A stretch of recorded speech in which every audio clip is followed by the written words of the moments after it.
Bonsoir à toutes et à tous et bienvenue dans Habari. Alors aujourd'hui, nous allons recevoir une actrice française. Elle est très connue pour son rôle dans la célèbre série de TF1 Demain nous appartient. Elle s'appelle Julie Tresanini. Elle a sorti un livre sur le développement personnel et pour nous en parler, elle est venue accompagnée d'une policière qui s'est spécialisée dans la prévention des violences faites aux femmes. En France, aujourd'hui, les chiffres sont toujours alarmants. Une femme meurt tous les 2 jours sous les coups de son conjoint.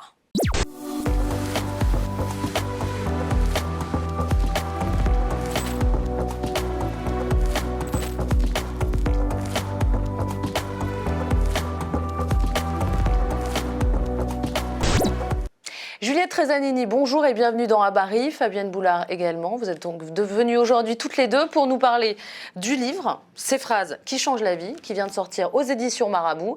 Et Fabienne Boulard, donc vous êtes amie, on peut dire aujourd'hui ? Oui, on peut le dire. Oui, vous êtes amie. Oui. Et Fabienne, vous êtes policière spécialiste dans la prévention des violences conjugales. Alors on va savoir dans quelques instants pourquoi vous êtes venue avec Fabienne, mais on parle d'abord de votre livre. Quelle est la genèse de ce livre, Ces phrases qui changent la vie ? Eh bien, pendant le confinement, je ne pouvais plus faire mes courts-métrages sur ma chaîne YouTube parce que mes équipes étaient confinées. Donc, je n'avais plus de chef-op, plus de réalisateur, plus d'acteurs. Parce que là, vous étiez encore dans une série. Alors, j'étais sur la série Demain nous appartient à 7, mais je ne tournais pas. Enfin, rien ne se passait. J'étais donc à 7, mais chez moi. Et j'ai allumé ma caméra et je me suis dit, qu'est-ce que je peux raconter face cam ? Parce que ma communauté était en demande quand même d'avoir de mes nouvelles. En général, quand on est youtubeur, on publie fréquemment. Et donc, j'ai fait un concept qui s'appelle 5 phrases qui ont changé ma vie. Voilà, donc j'ai commencé par la première phrase qui avait été dite par un prof parce qu'il m'avait vu jouer au foot dans la cour de récré. « Toi, t'es un garçon manqué ».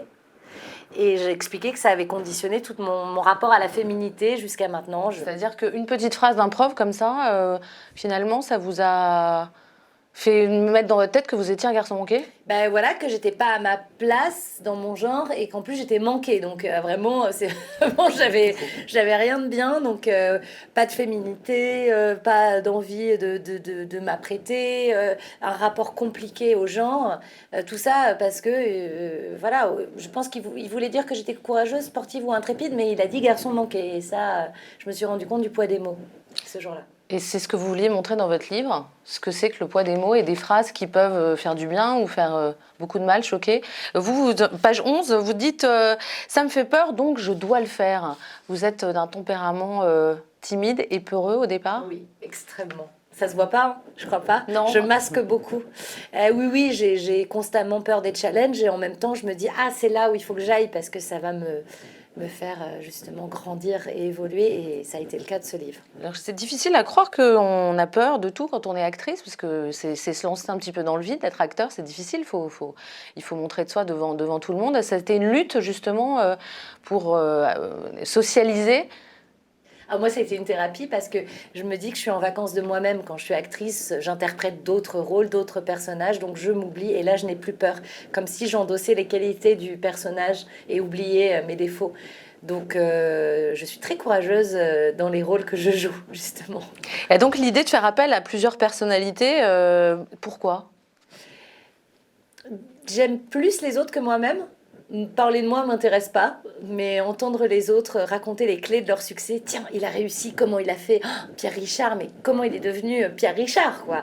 Et c'est ça qui me passionne. Donc j'ai préféré laisser la parole aux autres, donc des acteurs, des sportifs, des youtubeurs, une policière, Frédéric Martz qui a l'association Women Safe and Children qui s'occupe des femmes victimes de violences conjugales. Enfin voilà, tout ça fait que c'est des personnes extraordinaires, pour moi des héros et des héroïnes du quotidien et d'ailleurs, et je voulais entendre leurs mots à eux. Donc vous vous intéressez ce qu'on appelle le développement personnel ? C'est ça. C'est ça. Comment vous êtes arrivée là-dedans ? C'était envie de soigner un mal-être ? C'est envie d'aller bien. En fait, je veux changer le monde, mais je pense que pour changer le monde, il faut déjà se changer soi, se connaître soi et aller bien. Et ce livre m'a aidée à être plus sereine et à me dire, voilà, je vais commencer par comprendre ce qui me plaît dans le positif pour pouvoir après changer les choses. C'est-à-dire ? C'est-à-dire, en fait, m'intéresser... Au départ, j'avais demandé à chacun, raconte-moi une phrase positive et une phrase négative, et j'ai vite laissé tomber la phrase négative, même si on peut se construire contre et qu'elle peut être boosteuse aussi de motivation. Je voulais savoir quel était le moteur des gens qui réussissent, pour pouvoir m'en inspirer. Je suis très américaine. Hein. Vraiment, au lieu de jalouser les personnes qui réussissent, je me dis, ah, mais comment elle fait? Tiens, je veux faire pareil. Comme s'il y avait finalement un secret de réussite, presque. Bah oui, je pense. En tout cas, vous vouliez percer le secret de la réussite. Exactement. Il y a une attitude, en tout cas. Et alors, est-ce qu'il y a un secret de la réussite pour vous? Ou en tout cas, est-ce qu'il y a une recette qui marche? La curiosité, l'observation, l'écoute des autres et l'adaptation.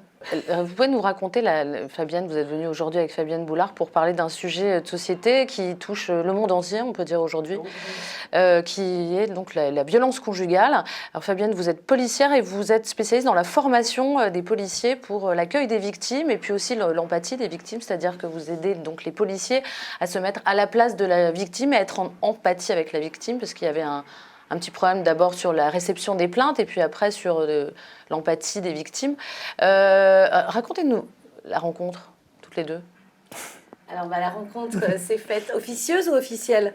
Non, je plaisante. La vraie rencontre, ça peut être les deux. Hein. La vraie rencontre, c'était au ministère de la Santé. Il y avait la projection du film Réparer les vivantes, qui est un documentaire sur l'association que Juliette a cité tout à l'heure, qui est Women Safe and Children, dans lequel je fais une petite apparition sur la formation des policiers, justement.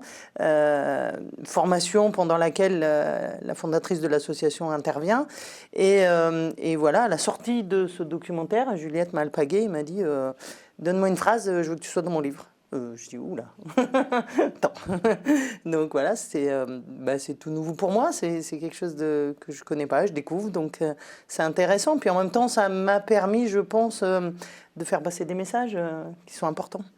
Alors vous, le message, c'est justement la résilience, la reconstruction. Hein, oui, c'est ça, c'est de dire que tant qu'on est vivant, rien n'est perdu.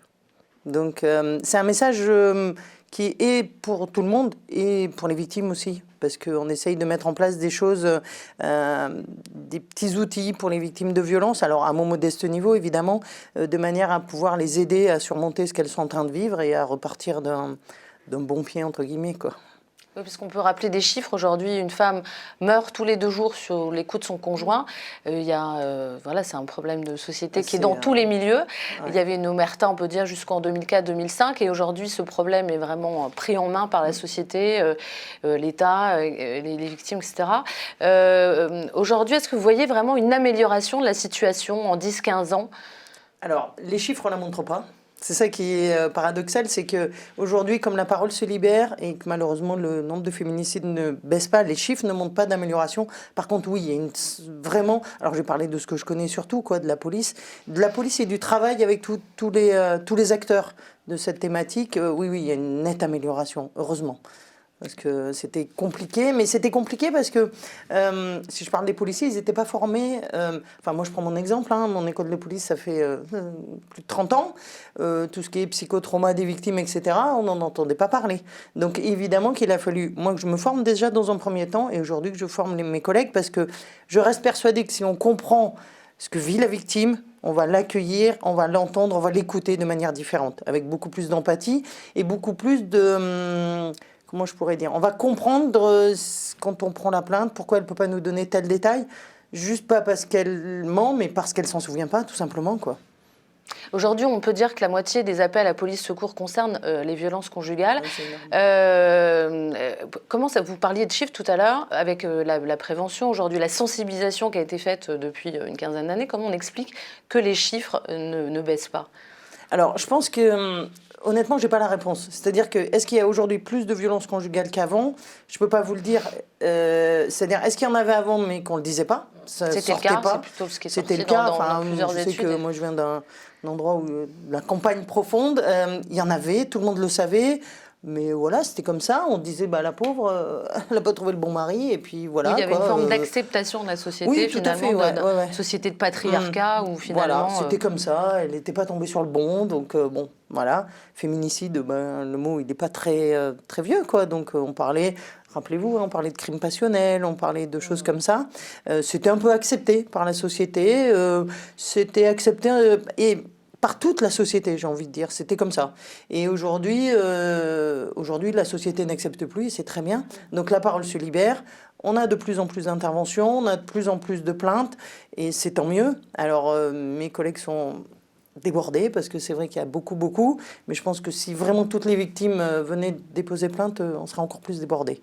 Mais voilà, c'est ce que je dis souvent à mes collègues, je dis ok, vous êtes débordés, mais c'est pas la faute de la victime, donc c'est pas elle d'en payer les conséquences. Alors aujourd'hui, est-ce que vous trouvez qu'on a évolué aussi dans les sanctions ? Parce qu'avant, on avait un petit peu de mal, puisque les femmes, c'était difficile économiquement de les sortir du domicile conjugal. Aujourd'hui, où est-ce qu'on en est dans la prise en charge des victimes ? Alors, bah, je vais vous donner un exemple clair. J'ai eu une affaire pas plus tard qu'hier. Aujourd'hui, l'avantage qu'on a, c'est qu'on ne travaille plus en silo. C'est-à-dire qu'il y a la police qui prend la plainte, l'association qui va faire le soutien. Et puis, aujourd'hui, on travaille tous ensemble.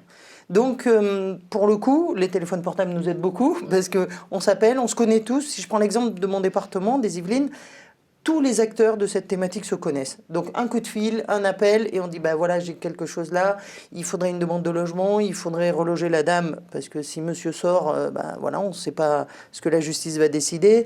Il faudrait en même temps qu'elle soit pas très loin de son travail, il faut en même temps protéger l'enfant, etc. Donc tout le monde se connaît, donc en 2-3 coups de fil, tout le monde est sur le pont. Vous voulez dire que la nouveauté, finalement, c'est la mise en réseau des intervenants qui vont aider les victimes, ce qui est nouveau. Ah, ce qui est complètement nouveau. Par exemple, on est en train de finir un cycle de formation au sein de l'association Women Safe and Children. Donc là, c'est énorme, quoi. Enfin, je veux dire, c'est un changement de vision même des policiers. Parce que, vous savez, nous, les policiers, on a cette formation. On nous dit, il y a un problème, les gens appellent le 17, on arrive, on règle le problème. C'est un peu ce qui se passe sur un vol de voiture, par exemple. Et maintenant, ce qui est aussi la nouveauté, c'est qu'il y a un numéro spécialisé pour les victimes de violence conjugale. Il y a un numéro spécial. C'est le 3919. C'est le 3919. Mais en cas d'urgence, c'est toujours le 17. Hein. Si vraiment il y a une urgence, c'est 17, police ou gendarmerie, peu importe. Et donc, on avait un peu cette culture de dire on va régler le problème.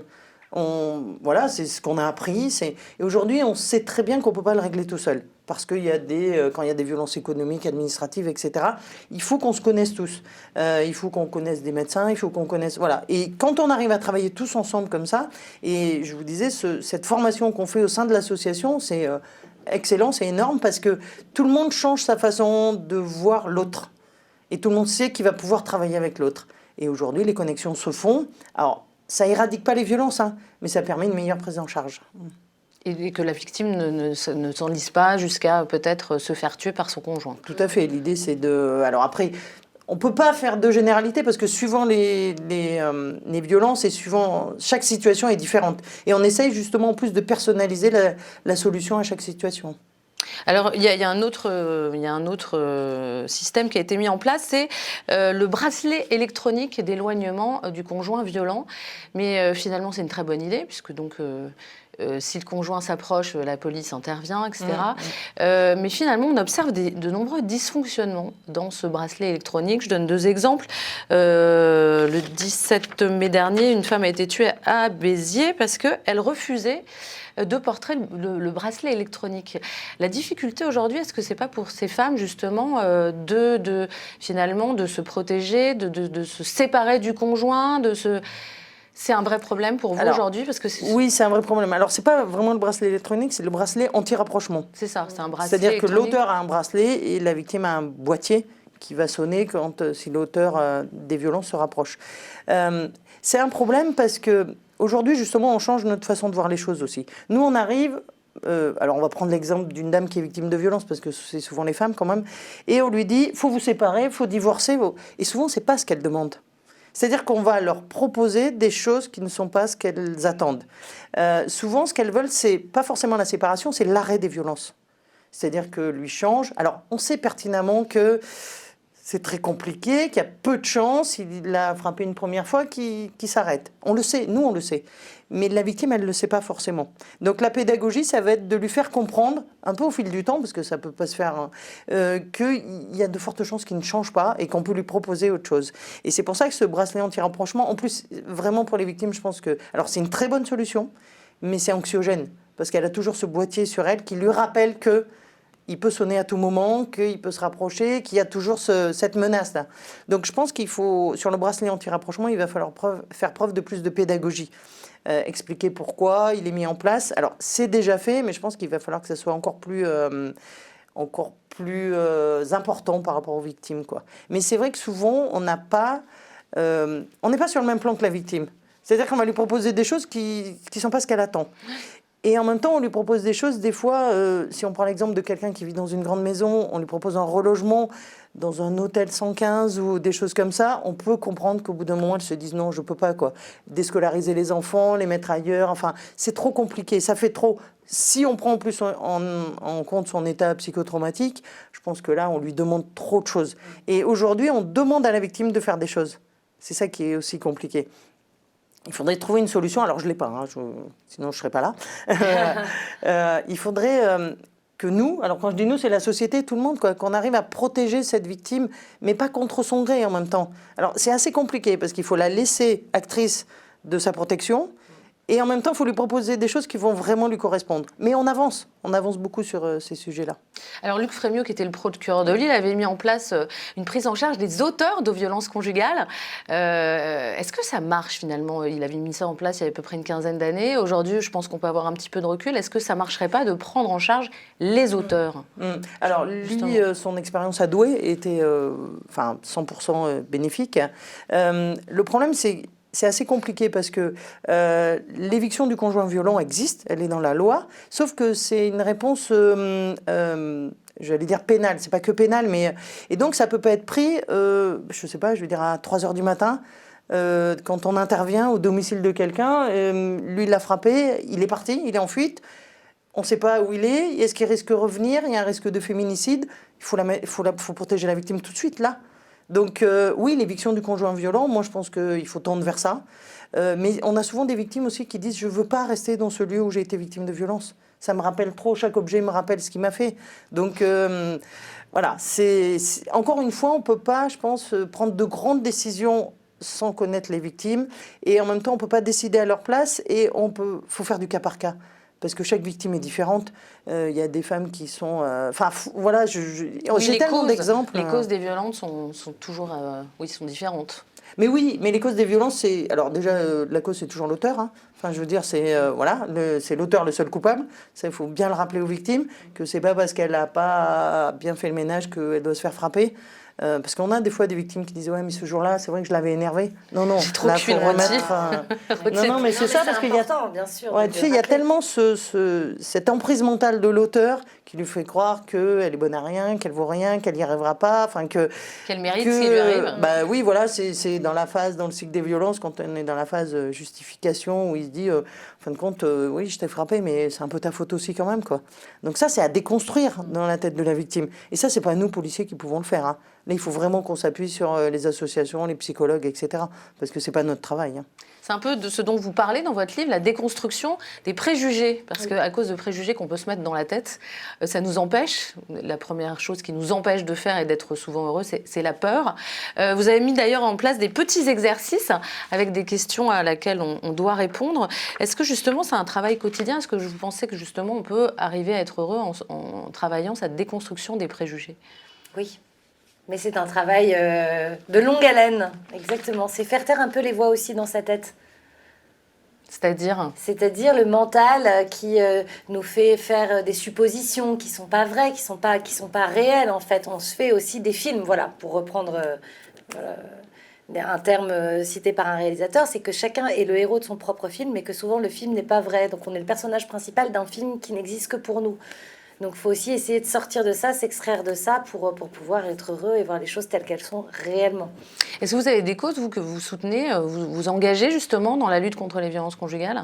Avec le contact de Fabienne, moi je suis très très admirative de elle, de Frédéric Martz qui tient le... Et j'aimerais en faire plus. Alors Frédéric m'a proposé d'être marraine d'un prochain centre qui va s'ouvrir et je serai ravie, mais de m'investir plus au quotidien. Plus ça va et plus j'ai des envies aussi de scénarios autour de ça, parce que je trouve que le cinéma ouvre les portes universelles de la connaissance, et tout ce que tu racontes, par exemple, ça devrait faire l'objet d'un film, parce que c'est hyper important pour les victimes qu'elles s'identifient à d'autres victimes et qu'elles se disent ah bah oui, mais moi aussi je réagis comme ça, moi aussi je trouve des excuses à mon conjoint violent. C'est hyper important de le voir et dans l'identification et de se dire bah non, je vais pas être comme ça, je vais je vais assumer le fait que c'est lui qui est en tort à 100%. Est-ce qu'il n'y a pas aussi un manque finalement dans l'éducation sentimentale des jeunes filles, que ce soit dans les pays européens, comme en Afrique, en Inde, partout? C'est-à-dire qu'aujourd'hui, peut-être que la femme ne sait pas ce qu'elle doit accepter de l'homme. Est-ce qu'il n'y a pas un travail finalement à faire dès le plus jeune âge dans l'éducation des petites filles? Même en France. Hein. Oui, je disais, même en France. À l'école, bien sûr, enfin, c'est une évidence. Je veux dire, travailler sur la notion de consentement, c'est déjà quand même hyper important, même si aujourd'hui c'est un mot... mais aujourd'hui, c'est actuel, c'est galvaudé, mais quelque part, qu'est-ce qu'on met derrière? Expliquer aux jeunes... Alors je sais que c'est fait dans l'éducation nationale, mais c'est fait dans l'éducation nationale, mais il faut aussi que ce soit fait à la maison. Si à l'école on leur dit c'est comme ça le consentement, et qu'ils rentrent à la maison et que c'est pas ce qu'ils voient, ce qu'ils vivent... On peut rappeler aujourd'hui ce qu'est le consentement? Parce que je pense que la notion est un peu floue. Vous avez en termes de policière, vous pourrez nous rappeler ce que c'est que le consentement? Moi, quand je veux parler de la notion de consentement, je passe une petite vidéo à mes collègues qui s'appelle la tasse de thé, et je pense que là, ça parle tout simplement. C'est-à-dire le consentement, c'est pas parce qu'on dit pas non qu'on dit oui. Voilà. Et la comparaison est faite d'un rapport sexuel avec une tasse de thé. C'est-à-dire que je peux avoir envie d'une tasse de thé, le temps que l'eau chauffe, etc., j'ai plus envie. C'est pareil, et c'est pas parce que je vais boire un dernier verre avec quelqu'un chez lui que j'ai envie d'avoir un rapport sexuel, et que à partir du moment où je dis non, où je fais comprendre par mon attitude que je ne veux pas, c'est non. Il n'y a pas à se faire des films ou des nœuds au cerveau, quand c'est non, c'est non. C'est ça, et c'est garçon-fille, c'est garçon-garçon, c'est fille-fille. Enfin, on a vraiment cette notion-là sur tous les genres, on va dire. C'est juste respecter l'autre dans ce qu'il dit ou dans ce qu'il montre, tout simplement. Est-ce que la justice aujourd'hui n'a pas un problème, c'est très actuel, justement dans la notion de consentement? C'est-à-dire à partir du moment où la personne ne dit pas non, comment la justice s'y retrouve un petit peu dans ces... Alors, on voit aujourd'hui que la frontière est très ténue et que la justice a un... Là, ce que je dis, c'est facile parce que je suis là, je suis tranquille, c'est facile. Mais quand il y a une affaire vraiment pénale, on va dire, c'est compliqué parce que... si je dis que j'ai dit non et l'autre dit mais si elle a dit oui, quelque part c'est parole contre parole. Donc il va falloir apporter des preuves, étayer toutes ces choses-là. Alors des preuves, pas forcément des preuves matérielles, mais il faut une procédure, et on est les premiers à s'ériger contre la justice si elle condamne des innocents. Mais en même temps, et après, on ne peut pas demander de condamner tout le monde je sais pas si je me fais très bien comprendre, mais juste parce que quelqu'un a dit qu'il avait dit non et qu'il n'y a rien de clair. Vous voyez ce que je veux dire? La procédure pénale, elle a vraiment sa façon de fonctionner qui est contradictoire, etc. Et le doute bénéficie toujours à l'accusé. Donc c'est ça aujourd'hui dans le droit français. Donc, et en même temps, si parce que je désigne quelqu'un et je dis il m'a fait ça, on le condamne, tout le monde va s'ériger contre ça. Vous voyez ce que je veux dire? Donc c'est vraiment très compliqué. Mais on progresse. Et alors moi j'ai un rêve, mais ça serait qu'on... Ouais, mais c'est impossible. C'est le psychotrauma. Quand des fois on dit la victime ment ou la victime elle ne sait plus. Oui, il y a des abus aussi, il faut voilà. quand même en parler. Alors, aussi des les abus dénonciations calomnieuses, c'est 2%, moins de 2%. Ouais, donc, oui, donc c'est encore très peu. Ouais. Souvent, on dit ça, attention les femmes, il n'y a aucun intérêt pour une femme de dénoncer quelque chose qui n'est pas... aucun. Aucun. Si, parfois la vengeance, on l'a vu dans des affaires Oui, avec les C'est footballeurs. tellement peu. Par exemple, dans nos métiers, on dit oui, quelqu'un qui veut qu'on parle d'elle, alors elle va tout d'un coup pointer ce réalisateur connu. Mais non, parce qu'après, on est blacklisté de toute façon. C'est contre nous que ça joue. Donc, c'est pas comme ça qu'on va avoir des rôles, par exemple. Et j'entends souvent ça, et ça me met dans l'angoisse de me dire, mais non, mais personne ne fait ça pour se faire connaître. Personne ne veut se faire connaître à travers ça. C'est Il y a une façon très simple de le savoir. Oui.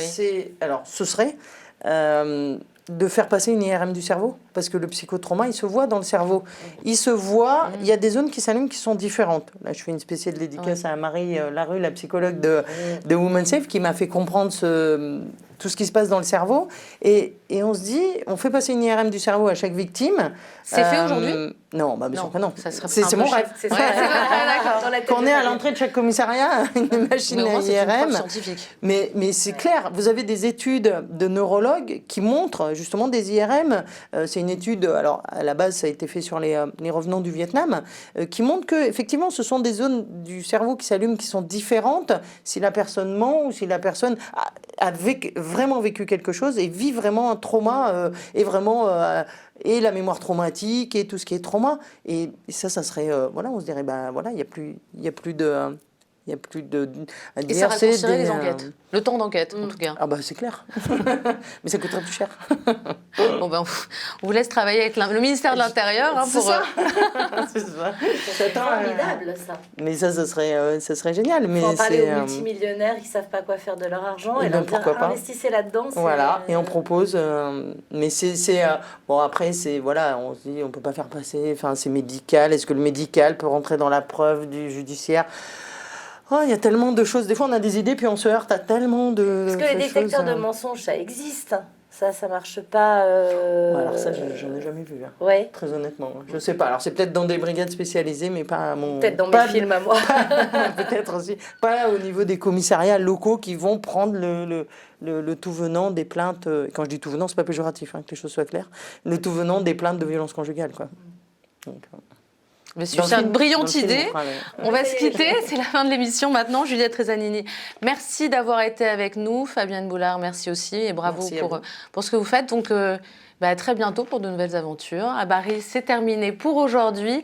Très bonne soirée à tous.